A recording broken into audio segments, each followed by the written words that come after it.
Bagaimana jika teman sekamar anak laki-laki saya bersikap antisemit? Apakah aman baginya untuk menggantung mezuzah di pintu kamarnya? Inilah yang dipikirkan orang-orang karena inilah kenyataannya. Infiltrasi total ke setiap institusi. Baik itu institusi akademik, media, maupun budaya. Ada kampanye yang sangat terorganisir dalam setahun terakhir untuk menargetkan komunitas Kristen agar memisahkan orang Kristen dan Yahudi. Saya tidak punya kepercayaan apapun pada rezim ini. Saya pikir mereka adalah kanker yang akan terus menyebar dan tumbuh kembali. Persis seperti kanker. Jika kamu tidak memberantasnya dari tubuh, itu akan menemukan cara untuk tumbuh kembali. Selamat datang semuanya di The Quad dan episode yang sangat spesial untuk tahun kedua berturut-turut di sini, di Kufi Christian United for Israel Summit.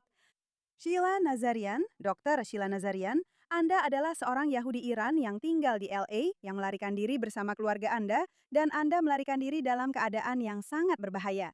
Iran, Anda menonton ini sebagai seorang Amerika yang patriotik. Apa yang Anda rasakan saat melihat adegan-adegan ini? Begitu banyak perasaan kecewa terhadap sebuah negara yang dulunya begitu indah, yang telah memberikan begitu banyak kepada orang tua saya. Namun sayangnya, mereka harus mengorbankan semuanya demi memberikan kesempatan kepada kedua putri mereka, agar kedua putri mereka bisa bersuara. Kebebasan yang kita anggap biasa saja di sini, di Amerika Serikat, setiap hari. Saya tidak terkejut dengan perilaku mereka. Saya tidak terkejut dengan ancaman mereka. Saya tidak terkejut bahwa mereka menandatangani satu hal dan mengatakan satu hal saat delegasi MOU. Mereka punya 2,5 tahun kan? Mengubah sesuatu yang lain. Tepat sekali. Aku tidak percaya pada rezim ini. Menurutku, mereka adalah kanker yang akan terus menyebar dan tumbuh kembali. Dan sebagai seorang dokter, sama seperti kanker, jika kamu tidak memberantasnya dari tubuh, ia akan menemukan cara untuk tumbuh kembali. Dan inilah cara aku memandang rezim di Iran. Ya, aku rasa kamu tidak salah. Dan seperti yang selalu aku katakan, kalajengking tetaplah kalajengking. Mereka tidak bisa mengubah sifat aslinya. Memang seperti itulah adanya. Dan sayangnya, maksudku, aku tidak percaya bahwa MOU ini akan menghasilkan apa-apa. Aku rasa semua orang hanya sedang mengulur waktu untuk alasan mereka masing-masing. Syama, tadi kamu bilang padaku kalau ada beberapa tamu menarik di pemakaman itu. Ya, kami melihat delegasi dari Arab Saudi dan Qatar. Halo Qatar, kita tidak heran kalau soal Arab Saudi, kamu terkejut? Ini memang mengejutkan karena Arab Saudi selama bertahun-tahun dalam dekade terakhir sangat jelas soal sikapnya terhadap Republik Islam. Dan tentu saja, perang dengan Iran benar-benar membuktikan betapa berbedanya kepemimpinan Arab Saudi dalam sikapnya terhadap Republik Islam. Karena di satu sisi kita punya MBS yang masih sangat, bisa saya katakan, sangat anti Republik Islam. Tapi kita juga punya banyak anggota pemerintahan Arab Saudi yang masih bersekutu dengan Islam politik. Kenapa? Apakah karena mereka memang terlibat dalam Islam politik, tapi mereka tidak bersekutu dengan Republik Islam. Mereka itu Syiah. Ya, Maksud saya, mereka Sunni.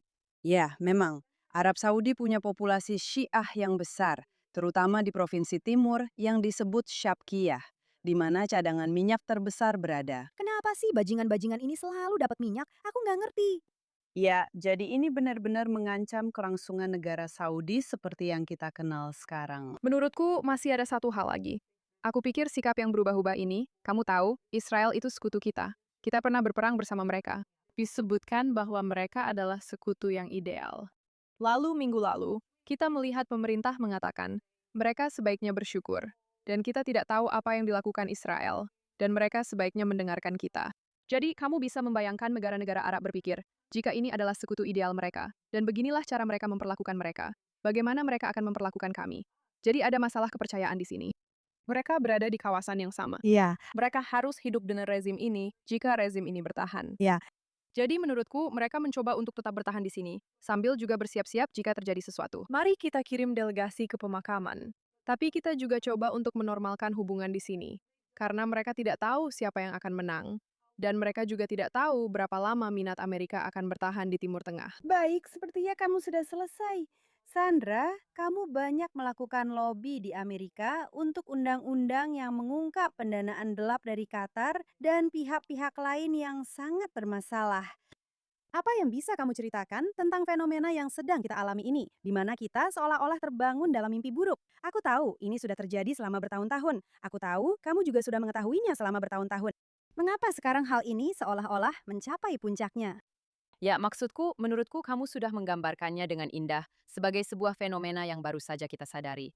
Dan apakah kamu mengatakan bahwa itu adalah sesuatu yang kamu perhatikan setelah 7 Oktober ketika semua kampus kita, universitas-universitas paling bergengsi di Amerika, diambil alih bukan oleh aktivisme organik, tetapi oleh anarki bayaran? Itu benar-benar memaksa kita untuk melihat lebih dalam ke institusi-institusi kita. Ketika para presiden universitas paling bergengsi di negara kita duduk di hadapan Kongres. Dan ketika mereka ditanya, apakah seruan untuk genosida terhadap orang Yahudi melanggar kode etik mereka? Dan mereka berkata, ya, itu tergantung. Kita tahu bahwa kita telah kehilangan arah. Jadi, jika ada hal baik yang bisa diambil dari situasi itu adalah kesadaran akan hal tersebut. Kita harus mengubah kebijakan kita terkait dengan mengizinkan aktor asing, khususnya aktor asing dari negara-negara nakal, untuk menggunakan demokrasi kita, guna melemahkan demokrasi kita, dan mengambil alih sistem pendidikan kita. Jadi, kami akan mengerjakan beberapa kebijakan di pertemuan puncak ini yang memang bertujuan untuk melakukan hal tersebut. Tapi kamu membuat poin yang sangat bagus pagi ini di pertemuan puncak ketika kamu mengatakan bahwa undang-undangnya sudah ada, hanya saja tidak ditegakkan. Benar. Nah, apa yang dibutuhkan agar itu bisa terjadi? Jadi, undang-undangnya sebenarnya sangat lama. Sudah ada sejak tahun 1965 ditulis di lingkungan pasca Perang Dingin seperti itu. Dan lingkungannya sudah berubah kan? Mungkin itu adalah undang-undang yang ditulis dengan mempertimbangkan Rusia. Dan undang-undang itu sangat sederhana. Dan sebenarnya tidak mencerminkan kenyataan di lapangan, di mana uang disalurkan dari negara-negara nakal ini melalui LSM lain, organisasi nirlaba, dan lembaga pemikir ke sekolah-sekolah ini. Jadi yang akan kami lakukan adalah meminta agar undang-undang ini diubah untuk benar-benar memutus aliran tersebut, sehingga Anda tidak bisa mencuci uang Anda lewat sekolah. Dan kemudian hal ini juga menciptakan transparansi, yang saat ini sama sekali tidak ada. Ini mewajibkan pengungkapan tidak peduli dari manapun uang itu berasal. Dan kemudian, semua itu akan menjadi basis data yang dapat dicari secara publik. Dan kemudian, semua informasi yang tidak disensor akan dikirimkan ke lembaga keamanan kita, sehingga mereka benar-benar bisa meneliti dan bekerja untuk membedakan apakah sesuatu itu benar-benar kepentingan akademis yang sah, atau ada kekhawatiran, atau jika kita sedang dimanfaatkan oleh pihak asing. Itu luar biasa. Kamu pada dasarnya membuat segalanya menjadi transparan untuk semua orang lihat ya di depan mereka. Transparansi menumbuhkan kepercayaan. Itu luar biasa. Sherry, dalam setahun terakhir, maksudku sejak aku di sini tahun lalu, kita membicarakan tentang Tucker Carlson dan Candace Owens seperti kita sudah lelah membicarakan orang-orang bodoh ini. Tapi pada dasarnya, ada kampanye yang sangat terorganisir dalam setahun terakhir untuk menargetkan komunitas Kristen untuk memisahkan orang Kristen dan Yahudi. Kita melihatnya di mana-mana. Aku merasa sejak pembunuhan Charlie Kirk seperti pintu air terbuka, atau setidaknya semuanya jadi jelas dan dia seolah-olah menahannya. Kamu adalah co-director dari Christians United for Israel. Apa yang kamu rasakan di lapangan? Jadi yang terakhir, bahwa dia menahannya dengan banyak dukungan dari jutaan orang Kristen, 10 juta anggota Christians United for Israel.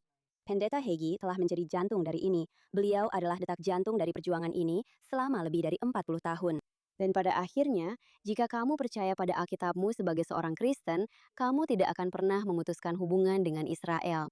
Dan sebagai orang Yahudi, tempat teraman bagi kami adalah ketika kaum evangelis percaya pada Alkitab mereka, ketika orang Kristen menolak teologi penggantian, karena jika kamu membaca Alkitabmu, itu adalah dokumen Zionis. Dan ketika para pelaku jahat ini berkata, tidak, tidak, tidak, tidak, Israel yang kamu baca itu bukanlah Israel yang ada saat ini. Kamu tidak melihat dirimu dalam cerita itu. Dan seperti segalanya, ini bisa bermuara pada politik identitas. Dan politik identitas kadang-kadang bisa menjadi hal yang baik. Iya, bagi kami, identitas kami adalah sebagai Zionis. Dengan Israel sebagai tanah air Alkitabiah kami, orang Kristen juga termasuk di dalamnya, tanah air dan tanah yang dijanjikan. Begitu mereka berkata, tidak, tidak, tidak, itu bukan Israel milikmu. Itu bukan Israel milik orang Yahudi. Kamu tidak punya kepentingan di dalamnya. Kamu tidak punya identitas. Dan kemudian kamu merasa bingung, dan kamu tidak tahu harus mencari kebenaran kemana. Lalu kamu mulai mendengarkan orang-orang yang semuanya benar-benar berbohong. Dan disitulah kami di Christians United for Israel berperan, mengajarkan orang-orang tentang kebenaran Alkitab dan politik mengenai tanah Israel. Tapi kamu tahu apa yang menurutku sangat menarik? Aku sering pergi ke banyak konferensi. Kamu bisa bayangkan, aku memperhatikan ada banyak anak muda. Bahkan setiap tahun aku datang, pesertanya semakin muda. Kami memiliki beberapa kesaksian yang benar-benar memilukan dari anak-anak SMA dan mahasiswa. Kupikir aku tidak sedang membicarakan orang Yahudi sekarang. Orang Kristen juga dilecehkan karena mendukung Israel. Di mana keamanannya? Jadi, mereka berada di garis depan. Kami memiliki hampir 300 siswa SMA di sini, lebih dari 300 mahasiswa. Dan begitu kamu duduk di halaman kampusmu dengan bendera Israel, membicarakan tentang Israel, entah kamu Yahudi, Kristen, Muslim, atau Hindu, itu tidak penting. Kamu menjadi target. Jadi kami membekali anak-anak kami, anak-anak Kufi, begitu kami menyebut mereka, meskipun mereka adalah mahasiswa. Untuk mengetahui kebenaran, berani menyuarakan kebenaran, dan tahu bahwa mereka yang menentang mereka tidak hanya menyebarkan kebohongan, tetapi juga hal-hal yang tidak mereka pahami. Dan ketika mereka punya kesempatan untuk benar-benar didengarkan, para mahasiswa kami sudah dibekali dengan kebenaran dan itu akan tersampaikan. Iya. Saya ingin menambahkan sesuatu tentang ini, karena saya menyebutnya anti-antisemitisme secara tidak langsung. Dan ini benar-benar mengubah hidup saya ketika saya datang ke Kufi tahun lalu, dan benar-benar mendengar langsung dari orang Kristen tentang apa itu Kufi, apa nilai-nilai mereka. Anda tahu, melawan propaganda teologi penggantian yang kita lihat secara online, yang menurut saya itu berasal khususnya dari saluran Ikhwanul Muslimin. Untuk mencegah adanya aliansi dan kerjasama dengan organisasi seperti Kufi yang sangat taktis dan strategis dalam benar-benar mempromosikan visi kerjasama antara Amerika Serikat dan Israel ini. Ini bersifat alkitabiah, spiritual, dan luar biasa untuk dilihat. Yang ingin saya katakan tentang anti-antisemitisme secara tidak langsung adalah bahwa kita juga melihatnya secara geopolitik. Jadi, negara-negara yang menandatangani perjanjian Abraham, misalnya, sebelum dan sesudah Perang Iran, kita melihat hal itu. Template yang sama yang telah digunakan terhadap Israel untuk menjelekkan Israel, untuk mengisolasi Israel. Itu juga telah diterapkan pada negara-negara seperti Uni Emirat Arab, Bahrain, dan Maroko. Dan kembali ke apa yang kita bicarakan sebelumnya tentang pemakaman Khamenei, sangat luar biasa melihat bahwa Bahrain, Uni Emirat Arab, dan Kuwait tidak mengirim delegasi ke pemakaman ini. Apakah itu di luar kebiasaan mereka? Biasanya mereka akan menahan diri? Ya. Ya. Mereka diserang. Mereka pasti terpaksa. Tapi menurutku itu menunjukkan bahwa kawasan Teluk juga sedang berubah. Dan negara-negara yang menandatangani perjanjian normalisasi semakin menegaskan kedaulatan mereka. Dan bahwa Kuwait, jika Saudi memiliki jalur yang jelas menuju normalisasi, Kuwait juga akan melakukan normalisasi. Dan menurutku sangat-sangat penting untuk mempertimbangkan hal itu. Itu luar biasa. Maksudku, mereka benar-benar punya pengaruh di begitu banyak tempat. Dan salah satu tempat yang kami rasa mereka punya pengaruh adalah di sebagian Partai Republik. Atau setidaknya mereka bermain dengan elemen-elemen tertentu yang masih menganggap diri mereka demikian. Kamu tahu, kamu terus tampil sebagai figur media di Fox. Kamu adalah seorang Republikan yang bangga, kalau aku tidak salah, sangat-sangat mendukung Presiden Trump. Apa? Bagaimana? Apakah ini aneh? Apakah ini terasa aneh bagimu? Apakah ini mengejutkan bagimu? Apakah kamu melihatnya mulai menyusup? Dan bagaimana kamu menghadapinya? Kamu tahu, aku sedikit tidak setuju. Aku setuju, tapi juga sedikit tidak setuju. Aku merasa seperti anti-antisemitisme atau teologi penggantian yang terjadi di pihak Partai Republik itu terjadi melalui para podcaster. Mereka ini bukan legislator. Benar. Sedangkan di kubu kiri, kesanalah arah partai ini. Mereka inilah yang membuat undang-undang. Mereka inilah yang terpilih di jabatan lokal maupun yang lebih tinggi. Jadi mereka tidak mengecamnya. Dan menurutku, Partai Republik memiliki keuntungan dari pengalaman sebelumnya. Mereka melihat bagaimana hal ini menghancurkan Partai Demokrat. Dan kamu sudah melihat Presiden Trump mengecamnya. Kamu sudah melihat Presiden Trump menyebut Cookie Tucker. Dom. Kamu tahu, orang-orang yang Mark. Levin adalah seorang yang benar-benar. Republican. Ya, dan kemudian ya, Ya, dan meskipun Mark Levin telah mengkritik pemerintahan dan keputusan-keputusan yang mereka buat terkait MOU dan hal-hal lainnya, ya, masih ada rasa sayang dan masih ada apresiasi. Ngomong-ngomong, ada daftar influencer yang dirilis Gedung Putih yang sekarang jadi persona non grata karena mereka dibayar untuk mengatakan sesuatu. Dan mereka, kamu tahu, mereka pergi ke Qatar atau ke tempat lain. Gedung Putih mengeluarkan sebuah daftar. Ya, wow. Wow, Aku tidak tahu. itu bermotif politik karena mereka dibayar. Ya, influencer konservatif. Jadi ketika orang bilang Partai Republik tidak menegur orang-orang seperti itu, para penipu atau groiper, itu sama sekali tidak benar. Dan kebanyakan bukan pejabat terpilih yang seperti itu. Yah, itu sesuatu. Setidaknya mereka melawannya. Setidaknya mereka menyadari bahwa itu baik-baik saja. Mereka sedang berperang. Rumah tetap rapi. Mereka melakukan pekerjaan untuk membereskan urusan internal mereka. Dan aku tidak bilang Thomas Massey itu Tucker Carlson. Ya. Tapi kamu tahu, Thomas Massey bukanlah teman bagi Israel. Tidak. Dan memang benar, Thomas Massey sudah tidak punya pekerjaan lagi. Ya. Jadi, itulah cara kerja demokrasi. Siapa yang ingin mencalonkan diri sebagai presiden sekarang? Jadi menurutku, seperti yang dikatakan Sheila, kita memang sedikit lebih cenderung menilainya secara adil. Tidak peduli siapa yang melakukannya. Aku tahu bahwa di KUFI, kami membuktikan bahwa kami tidak memihak. Kamu tahu, Apakah kamu bekerja dengan semua orang? kami bekerja dengan semua orang. Tapi juga, maksudku, kalau itu Thomas Massey, dia tidak terlalu mendukung isu-isu yang kami perjuangkan. Ya, orang-orang Yahudi, organisasi-organisasi Yahudi, memang melakukan kampanye melawan dia di Kentucky. Dan CFI Action Fund juga ikut bergabung. Karena kami tidak ingin hanya kelompok Yahudi saja yang menentang Thomas Massey, terutama di negara bagian seperti Kentucky, di mana kamu tahu hanya ada sekitar 12 orang Yahudi. Kami ingin bergabung dengan teman-teman Yahudi kami dan memberitahu mereka bahwa menentang antisemitisme secara umum bukan hanya masalah Yahudi. Ini adalah masalah kemanusiaan. Jadi, kami melakukannya karena itu adalah hal yang benar untuk dilakukan. Dan itulah mengapa menurut saya, kami berbeda dengan Partai Republik, di mana sekarang antisemitisme telah menjadi, Anda tahu, sebuah ciri dan bukan Partai Demokrat. Maaf, kebalikannya. Partai Demokrat. Tapi, apakah kamu menemukan bahwa di Partai Republik, atau setidaknya orang-orang yang condong ke Republik, justru anak mudanya? Karena itulah yang orang-orang katakan. Kamu tahu, menurutku kalau kita mau jujur secara intelektual tentang hal ini, kita harus mengakui bahwa tidak ada yang layak diberitakan atau kontroversial tentang anak muda yang mempertanyakan nilai dan moral generasi sebelumnya. Oke. Aku tidak terganggu dengan anak muda yang bertanya atau bingung, karena itu memang bagian dari tumbuh dewasa, belajar dan memperoleh pengetahuan. Dan hanya karena kamu menonton Tucker Carlson dan mengklik, bukan berarti kamu akan bergerak dan memilih. Aku jauh lebih khawatir dengan para pemimpin atau orang dewasa, atau orang-orang seperti Tucker, Candace, Meghan, Theo Vaughn, dan lain-lain, yang menggunakan pengaruh dan platform mereka untuk melegitimasi perilaku seperti ini, sehingga tidak lagi dianggap sebagai kebencian. Itu dianggap sebagai tindakan patriotik. Hal lain juga yang bisa aku katakan sebagai pembeda dari pengalamanku adalah banyak orang di pihak kiri. Kamu bahkan tidak bisa berdiskusi secara rasional dengan mereka. Kamu tahu, mereka bilang fakta-fakta mengejarmu, tapi kamu lari lebih cepat. Seperti itu. Sementara saat aku di Jubilee, aku duduk di sebelah seorang marinir, mantan marinir. Dan dia bilang, kamu tahu, America First. Dia berbisik padaku karena mereka sedang merekam di depan kami. Kamu tahu kan bagaimana mereka menempatkan banyak dari kami di belakang?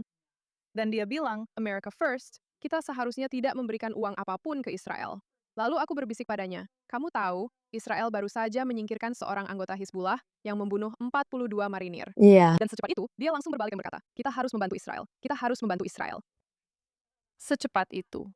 Hanya saja informasinya kurang. Tapi, bukankah itu masalah besar di sini, Syama? Informasi. Dan kita memang tidak, seperti yang kita bilang tadi, kita tidak sadar bahwa selama 20 tahun ada indoktrinasi secara halus, lalu semakin jelas di dunia akademis. Maksudku, bahkan kamu tahu, Marissa Strider juga membicarakan bahwa bahkan di tingkat TK sampai SMA pun ada indoktrinasi. Bagaimana menurutmu? Kamu tahu, kamu sudah mengikuti dan melawan Ikhwanul Muslimin selama bertahun-tahun. Sepanjang hidupku, Sejak aku masih kecil di Amerika, kamu tinggal di UEA, di mana mereka sangat efektif. Mereka sangat efektif dalam melawan Ikhwanul Muslimin. Sekarang kamu datang ke sini dan jadi bertanya-tanya, apa yang sebenarnya terjadi? ya, menurutku kita harus sadar akan taktik Ikhwanul Muslimin pertama-tama. Jadi, misalnya, aku setuju dengan Sandra bahwa undang-undang dan konstitusi sangat membantu dalam melindungi kebebasan dan hak asasi manusia. Tapi masalahnya adalah cara mereka beroperasi dalam demokrasi adalah mereka akan merekrut birokrat di dalam institusi-institusi tertentu. Jadi, meskipun kamu punya undang-undang, kalau mereka dilatih untuk menghalangi undang-undang itu, tidak menjalankan undang-undang itu, atau membiarkan sebuah berkas tetap di meja selama mungkin, maka tidak ada yang benar-benar dilindungi oleh undang-undang itu. Jadi kita benar-benar harus sadar. Dan inilah peranku. Dan banyak dari kita di sini di KUFI, dan aku mengapresiasi kamu karena telah menghadirkan ISKAP. Untuk benar-benar membicarakan Ikhwanul Muslimin, karena kita harus sadar akan apa yang telah dilakukan Ikhwanul Muslimin di seluruh Timur Tengah dan Afrika Utara, serta apa yang telah dilakukan Republik Islam selama beberapa dekade. Dan itu terlihat seperti infiltrasi total ke setiap institusi, baik itu akademik, media, maupun budaya. Dan tentu saja, kita baru mulai sadar di DC dan kita mulai menyoroti jalur keuangan, serta orang-orang mulai menyoroti Qatar, Mesir, Turki, dan Saudi, dan lain sebagainya. Tapi sebenarnya benar-benar tidak cukup hanya menyoroti jalur keuangan ini. Kita harus menghentikannya. Kita harus memutus jalur-jalur ini secepatnya supaya kita setidaknya bisa menilai kerusakan dan mulai menangani kerusakan itu. Saat ini, mereka sedang beradaptasi. Mereka terus berubah. Mereka menggunakan mata uang kripto. Mereka menggunakan organisasi pihak ketiga dan keempat. Itu yang kamu katakan tadi. Itu cara mereka mengalirkan uangnya. Benar sekali. Dan perlu diingat juga, mereka punya strategi menarik di mana mereka melatih berbagai tingkatan pemimpin. Jadi misalnya kamu menyerang Partai Demokrat, maka Demokrat Sosialis akan muncul. Dan sangat sedikit kolaborasi antara kepemimpinan jalur A, kepemimpinan jalur B, dan kepemimpinan jalur C. Mereka kadang-kadang bahkan tidak saling mengenal. Jadi, kamu mungkin berpikir, kita sebenarnya sudah melakukan banyak hal baik yang memang sedang kita usahakan, tapi itu belum cukup. Dan hal terbaik yang bisa kita lakukan, dan saya benar-benar berbicara kepada para penonton, hal terbaik yang bisa kita lakukan adalah belajar dari negara-negara yang pada akhirnya mempertahankan cukup kedaulatan sehingga mereka bisa, yang saya sebut, menukarnya untuk normalisasi dengan Israel. Karena untuk memiliki pilihan itu, pilihan untuk bisa melakukan normalisasi, untuk memiliki perdamaian dengan Israel, berarti negara itu berdaulat dan masih memegang kendali. Dan inilah yang sedang mereka kikis di negara ini. Hak-hak orang Amerika sendiri untuk memiliki kedaulatan di negara mereka sendiri. Dan satu hal menarik lainnya tentang pemakaman itu, omong-omong, adalah bahwa prosesi di Iran dimulai pada tanggal 4 Juli. Mengapa rezim ini benar-benar terobsesi untuk melemahkan Amerika setiap hari? Mereka pada dasarnya sedang mengadakan perayaan anti 4 Juli di seluruh Iran. Secara harfiah, prosesi di seluruh negeri. Itu poin yang bagus. Kita juga punya hal serupa dengan Nakba, bukan? Mereka bahkan tidak membiarkan kita merayakan hari kemerdekaan kita sendiri. 100%, itu taktik yang sama. Kamu tahu, Syari, kamu berbicara dengan sangat emosional tentang kenyataan bahwa putramu akan kuliah. Dan bagaimana kamu mempersiapkan anak-anak menghadapi serangan-serangan itu? Ceritakan sedikit tentang bagaimana kamu bergerak bersama para ibu lainnya. Jadi aku akan bilang, ini terasa tidak nyata. Dan aku mengatakan itu karena di Amerika dan di tahun 2026, aku berada di grup chat bersama ibu-ibu Yahudi lainnya. Dan putra-putra kami kuliah di Universitas Kansas, yang luar biasa dalam menentang segala bentuk kebencian terhadap Israel. Tidak ada satupun perkemahan protes, komunitas Yahudi yang luar biasa. Namun, percakapannya tetap saja, bagaimana jika teman sekamar anakku bersikap antisemit, apakah aman baginya untuk, kamu tahu, menggantung mezuzah di pintu kamarnya? Beberapa dari mereka berkata, ya tidak apa-apa, anakku katanya tidak terlalu terlihat seperti orang Yahudi, jadi dia tidak akan menjadi target. Dan orang-orang benar-benar mengatakan itu. Begitulah cara orang-orang berpikir karena inilah kenyataannya. Saya menjadi moderator sebuah diskusi panel dengan dua mahasiswa Yahudi yang ada di sini di Summit. Salah satunya lulus dari Universitas Berkeley. Dan dia mengatakan bahwa kelompok-kelompok yang dulu dia pimpin, seperti kelompok pendaki dan kelompok lingkungan, para pemimpinnya tidak hanya mencopotnya dari posisi kepemimpinan setelah 7 Oktober, tapi dia juga dikeluarkan dari kelompok-kelompok tersebut. Jadi, anak-anak kita menghadapi kenyataan yang tidak pernah kita bayangkan akan menjadi nyata. Dan kenyataan itu memang terjadi. Jadi, ketika kamu mengunjungi kampus universitas, dan satu-satunya hal yang kamu lihat hanyalah tulisan kapur yang bertuliskan "Bebaskan Palestina", itu adalah hal yang baik. Kampus itu baik karena hanya itu saja yang ada. Ya, ketika anak saya di bulan Agustus berjalan-jalan di kampus, saya ingin dia memikirkan studinya dan menjalani masa remajanya. Dan tidak perlu khawatir tentang keselamatan pribadinya. Coretan kapur, seseorang melihatnya dan berpikir, apakah dia Yahudi? Apakah dia bukan Yahudi? Jadi, hal terbaik yang bisa kita lakukan sebagai orang tua Yahudi adalah menanamkan rasa bangga pada anak-anak kita, bahwa Yudaisme bukan hanya tentang perjuangan dan advokasi, bahwa kamu harus mencintai Yudaisme, dan kamu harus tahu apa yang sedang kamu perjuangkan. Harus ada sesuatu yang positif untuk menyeimbangkan hal-hal negatif dan tidak hanya sekadar bertahan. Tentu saja, karena insya Allah dan saya percaya, suatu hari nanti kita akan melihat tren ini berbalik, karena memang harus begitu. Kamu harus menjadi seorang yang optimis. Dan kemudian para siswa kita, siswa KUFI, anak-anak Yahudi kita, mereka benar-benar harus fokus pada, oke, apa yang kita cintai tentang Israel sebagai orang Kristen? Apa yang kita cintai tentang Israel sebagai orang Yahudi? Karena pada akhirnya cahaya akan menang. Dan kita harus berpegang pada itu di tengah kegelapan. Sandra, apa tantangan terbesar yang kamu hadapi dalam pekerjaan yang kamu lakukan? Ya, menurutku ironisnya, tantangan terbesar adalah terus-menerus mendengar pertanyaan tentang anak muda Kristen evangelis yang kehilangan dukungan mereka untuk Israel. Kamu sendiri tadi mengatakannya, penonton di sini semakin muda setiap tahunnya. Iya. Dan jika kamu seorang Kristen evangelis, dukunganmu untuk Israel tidak akan berubah. Jadi, hanya karena seseorang menyebut dirinya Kristen, bukan berarti mereka benar-benar Kristen. Karena kamu tidak bisa menjadi seorang Kristen sekaligus antisemit. Dan ada hal lain yang juga menarik tentang menjadi seorang Kristen di lingkungan ini. Dan dalam perjuangan ini, sebagai orang Kristen, aku tidak bilang kita menyambut pertentangan. Tapi pertentangan itu hampir menjadi suatu kebanggaan tersendiri. Karena Alkitab kita, baik perjanjian lama maupun perjanjian baru, mengajarkan bahwa ketika kita membela kebenaran, kita dijanjikan akan menghadapi ujian. Kamu akan diangkat dari lubang, tapi pada akhirnya menuju istana. Kamu tidak akan mengalami kemenangan jika sebelumnya tidak mengalami tragedi. Jadi bagi kami, jika tidak ada orang yang menentang kami, maka kami tahu bahwa apa yang kami perjuangkan tidaklah berharga, dan kami belum berusaha cukup keras.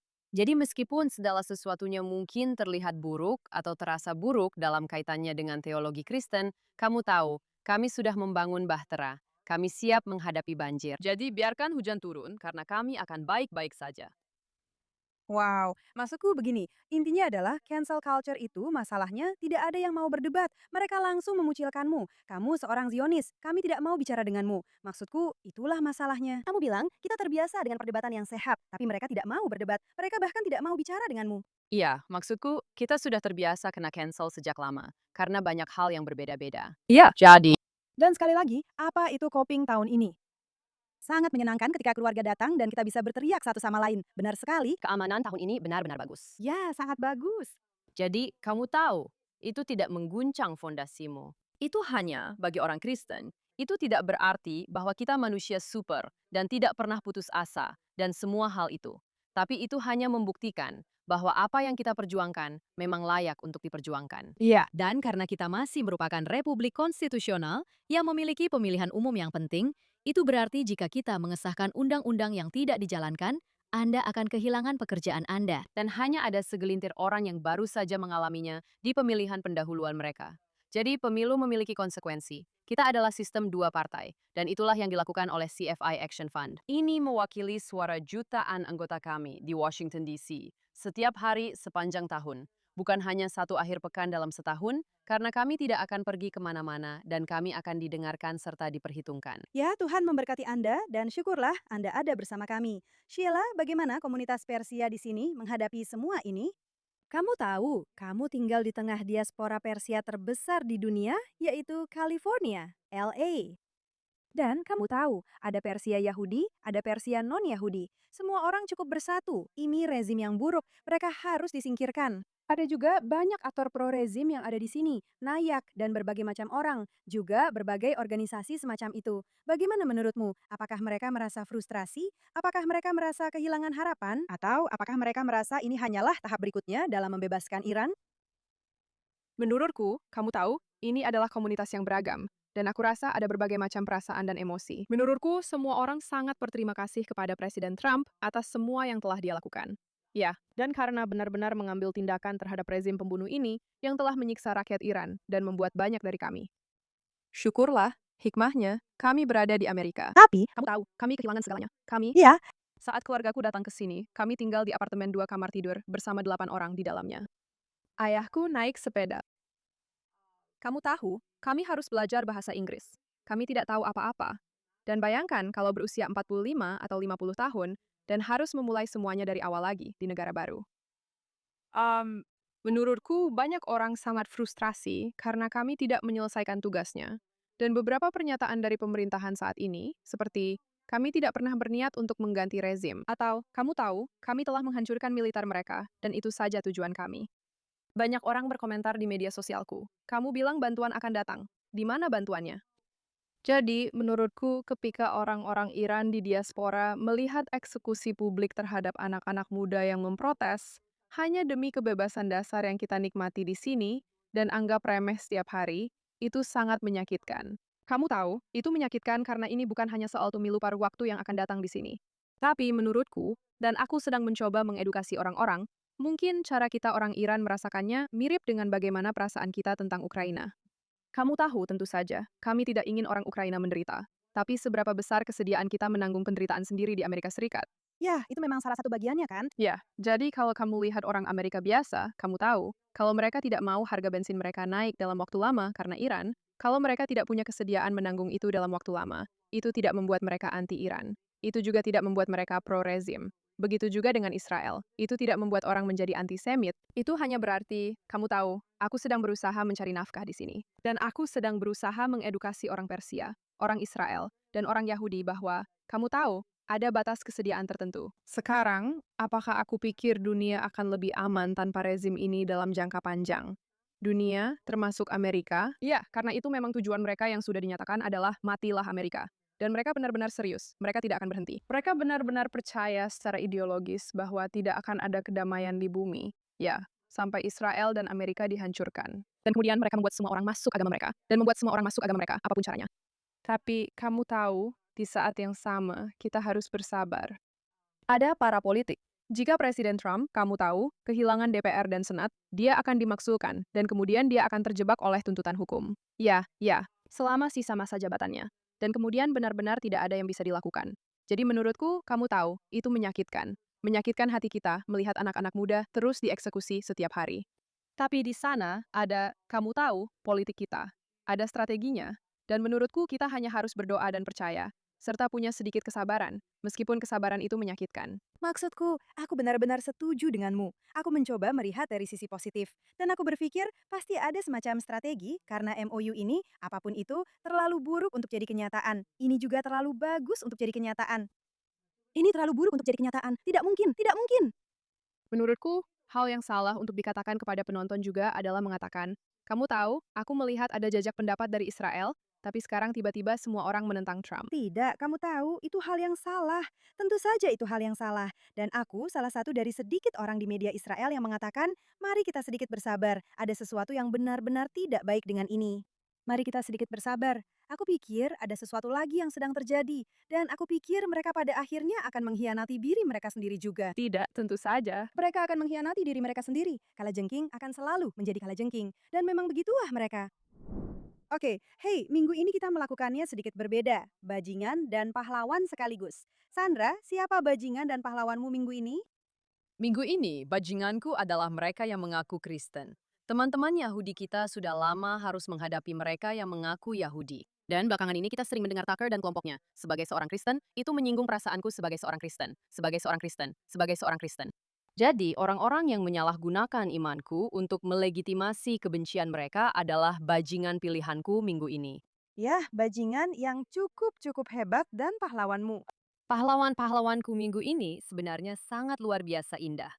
Ini adalah KTT KUFI ke-21 kami di Washington, D.C.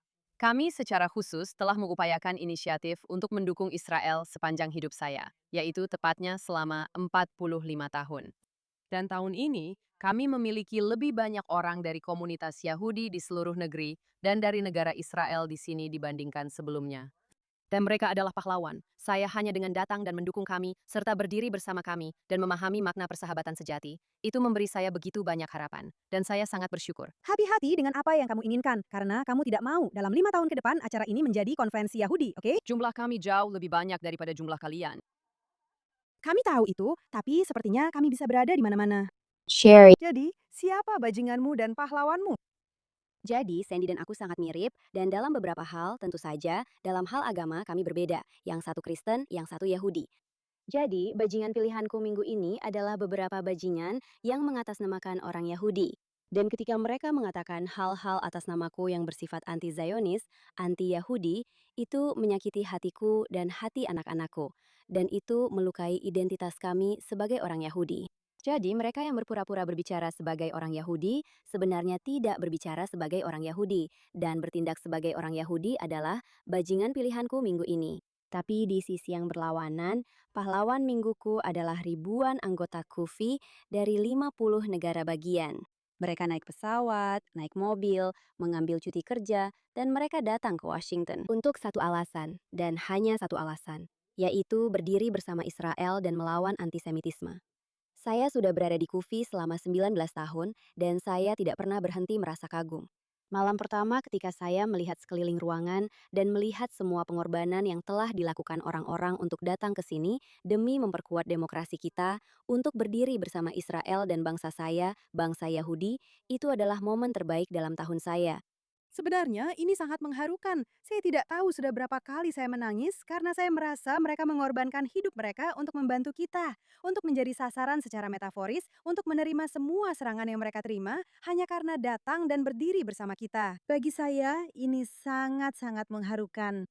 Dan sebaliknya, Anda tahu, orang-orang yang membawa-bawa identitas Yahudi hanya berbicara tentang menjadi Yahudi ketika mereka akan mengkritik Israel dan Yahudi lainnya. Mereka itu menyedihkan. Saya tidak tahan dengan mereka. Oke, Syekh Mameshtali, siapa bajinganmu, lalu pahlawanmu? Saya punya begitu banyak bajingan setiap minggu.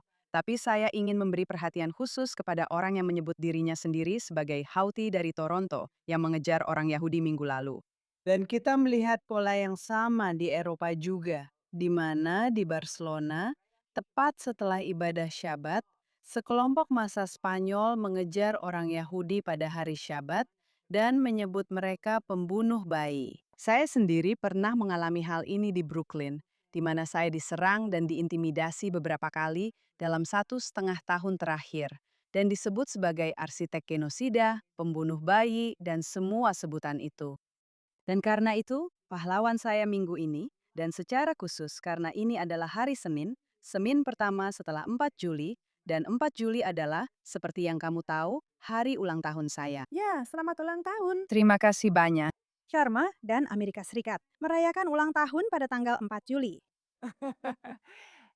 Pahlawanku adalah Emma Lazarus. Dan jika kamu tidak tahu siapa dia, kamu harus tahu kisahnya.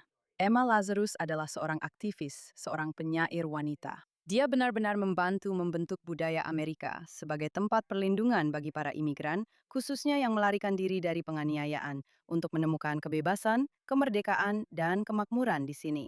Tulisan-tulisannya, terutama puisinya, berikan padaku orang-orang lelahmu, orang-orang miskinmu, masa yang berdesakan. Merindukan kebebasan, terukir di patung Liberty sebagai mercusuar cahaya dan harapan bagi siapapun yang datang ke negara ini secara legal untuk mengejar kebebasan dan kemerdekaan.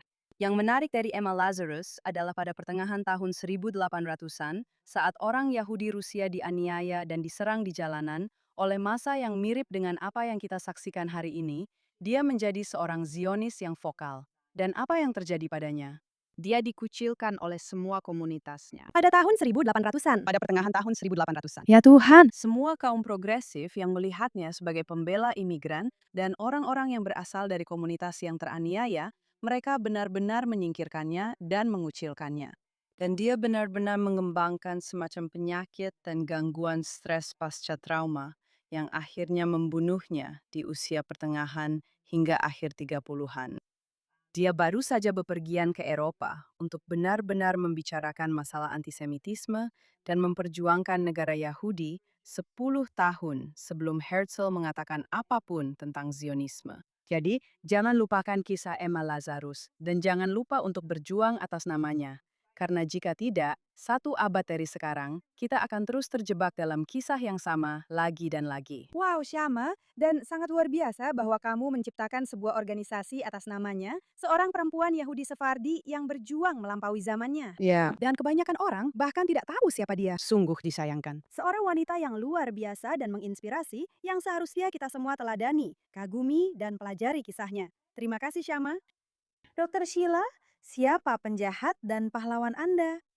Saya ingin menggunakan momen ini untuk menarik perhatian pada semua tindakan antisemitisme yang terjadi di dunia medis. Penjahat saya minggu ini adalah Asosiasi Psikologi Amerika. Tuhan. Sekarang sedang dalam penyelidikan hak sipil federal atas tuduhan diskriminasi antisemit.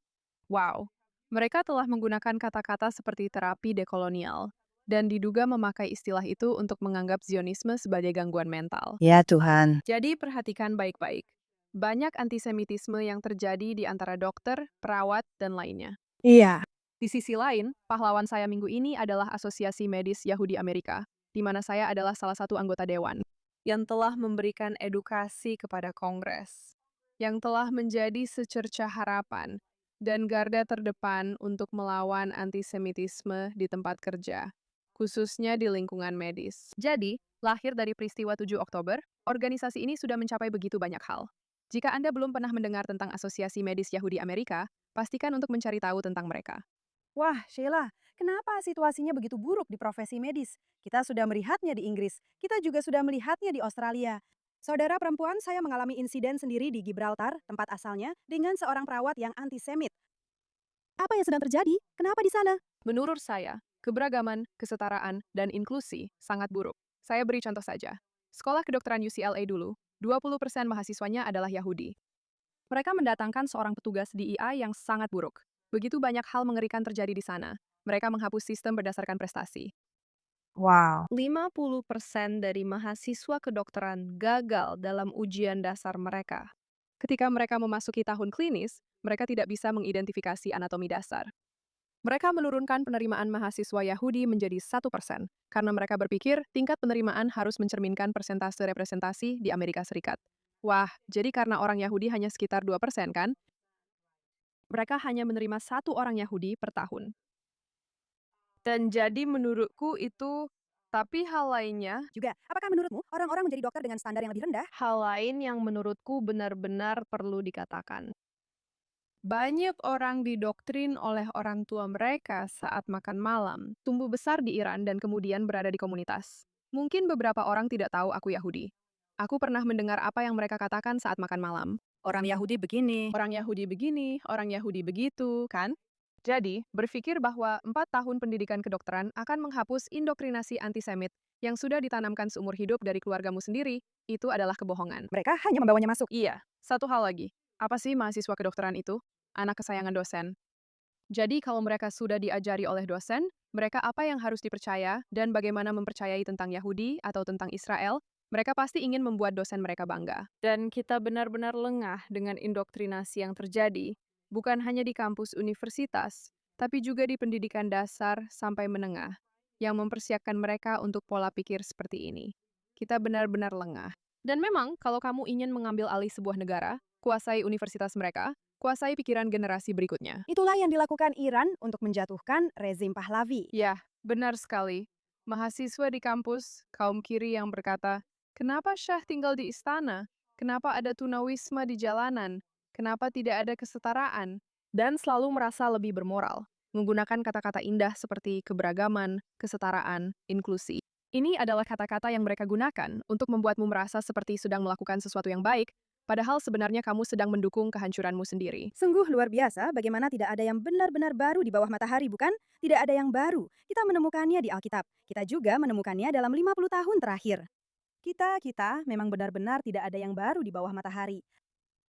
Oke, nah bajingan minggu ini adalah seorang pria yang sangat buruk bernama Graham Plattner. Yang sayangnya adalah seorang politisi. Dia adalah orang yang membuat tato Nazi. Tato yang sama yang dilihat orang Yahudi yang dibawa ke kamar gas. Jadi itu adalah hal terakhir yang mereka lihat sebelum mereka masuk. Lalu dia mengklaim bahwa dia tidak tahu itu adalah tato Nazi. Katanya itu tentang perdamaian dan cinta di dadanya. Tidak, itu memang tato Nazi. Dan tentu saja ada banyak tuduhan tentang pelecehan seksual. Graham Plattner yang memenangkan pemilihan pendahuluan di Maine sebagai seorang demokrat dengan tato Nazi yang justru didukung oleh tokoh Yahudi seperti Bernie Sanders. Dan Chuck Schumer, ya benar-benar penjaga yang hebat kamu itu. Tapi kalian tahu, aku suka bajingan dengan akhir yang memuaskan.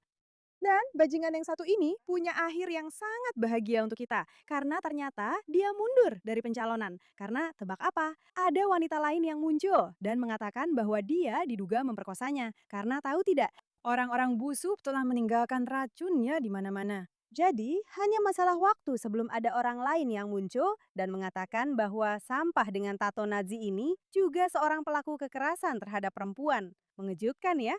Jadi, Graham Plattner, kamu memang sudah brengsek sejak dulu. Tapi sekarang, kamu brengsek dengan akhir yang memuaskan karena kamu sudah mundur. Sekarang, siapa yang benar-benar ingin aku jadikan pahlawanku? Saat ini, ada begitu banyak orang di Partai Demokrat yang berpikir bahwa untuk meraih kesuksesan, untuk terpilih, termasuk orang Yahudi, mereka harus membelakangi Israel. Mereka harus berbicara buruk tentang Israel. Mereka harus menjadikan Netanyahu sebagai momok. Dia orang jahatnya. Dia kambing hitamnya. Mari jadikan Israel sebagai kambing hitam, termasuk orang Yahudi. Aku akan katakan begitu. Sebagai seorang Yahudi, orang-orang Yahudi yang aku maksud tadi, ada satu orang yang bukan Yahudi. Dan dia sangat bangga mendukung Israel dan menjadi seorang Zionis. Namanya adalah Richie Torres. Dan kamu tahu apa yang terjadi ketika kamu menghargai dirimu sendiri? Kamu tahu apa yang terjadi ketika kamu mempertahankan nilai-nilaimu? Orang-orang justru menghargai itu. Dan akhirnya dia memenangkan pemilihan pendahuluan. Dan semoga Tuhan mengizinkan dia akan bersama kita selama bertahun-tahun. Dia adalah sosok yang seharusnya ada di Partai Demokrat. Dia seorang Zionis, dia berkulit hitam dan dia gay. Dan dia seorang Zionis yang bangga. Itulah posisi yang seharusnya diambil oleh Partai Demokrat. Dan bukan seperti orang-orang Yahudi yang selalu meminta maaf karena mereka Yahudi dan berusaha keras membenci Israel hanya demi memenangkan pemilihan. Jadi begitulah, si brengsek dan pahlawan saya, keduanya berasal dari partai yang sama, tapi mereka adalah kandidat yang sangat-sangat berbeda. Para wanita, ini adalah sebuah kehormatan. Selalu menjadi kehormatan bisa berada di Kufi. Tuhan memberkati kalian, sungguh. Tuhan memberkati kalian berdua atas pekerjaan luar biasa yang kalian lakukan. Kami merasakannya. Kami tidak sendirian. Kami tahu kami tidak sendirian. 80 tahun yang lalu, kami sendirian. Dan kami tahu apa yang terjadi. Dan kami tahu kami akan memenangkan perjuangan ini. Kami tahu kami sedang berjuang. Dan setidaknya bagi kami, ini akan menyemangati kami untuk kembali keluar sana setelah pelukan hangat selama 3 hari ini. Kami seperti berada dalam gelembung kecil penuh cinta dan kebahagiaan, lalu kembali keluar sana dan berjuang. Dan kami bisa melakukannya berkat dukungan Anda, cinta Anda, dan semua yang Anda lakukan untuk Israel dan bangsa Yahudi. Tuhan memberkati Anda. Itu adalah kehormatan bagi kami. Kami akan selalu ada di sini. Dan terima kasih telah menonton The Quad. Kami akan kembali di sini tahun depan di Kufi membawakan The Quad lagi. Terima kasih telah menonton.